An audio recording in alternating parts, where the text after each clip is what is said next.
The 5 pieces of assisted technology I have chosen to talk about are all very low tech. I teach in a kindergarten classroom, and these pieces of assisted technology are basically appropriate for many of my kinders, not just the one that I was doing my field work on. So one is this snow gear chart. It's a visual that he could look at and see every day uh, what to do first to get ready to go home, to take off shoes, put snow pants on, everything in order. He could visually look at that so he wouldn't get overwhelmed.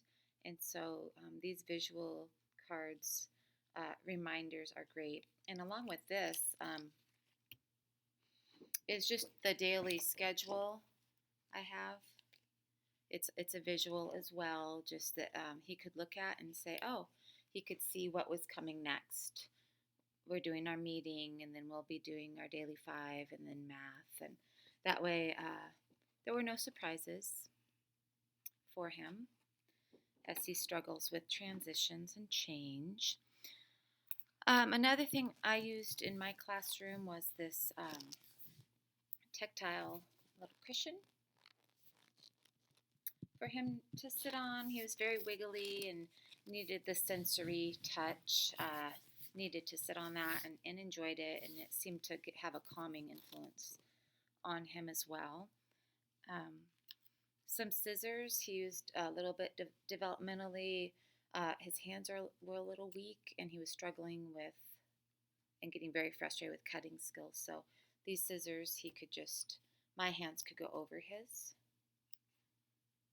as I assisted, and also he could use this, which was pretty easy for him to maneuver and gave him some confidence.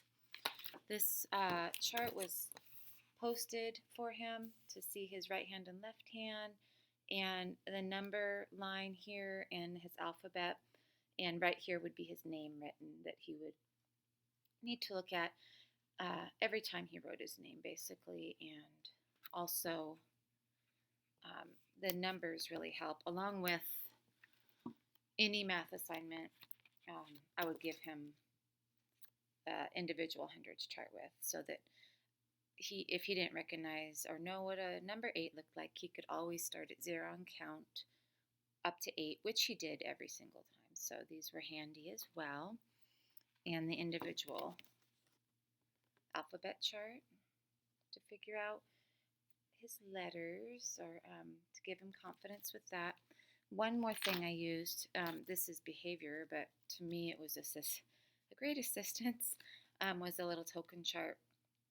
We do have a behavior chart in the class where kids can move up and earn a treasure box, but it was a little bit too far away of a goal for him. So these individual tokens, when I caught him sitting still for 3 minutes or whatever it took, he could move a star to the back, and when all the stars, or if he moved one star to the back, then he would earn like 3 minutes of a center of his choice, and so on. So this worked really well, this little token chart. So those are my pieces of assistive technology. I also used some pencil grips for several students to assist in their writing skills. So thank you.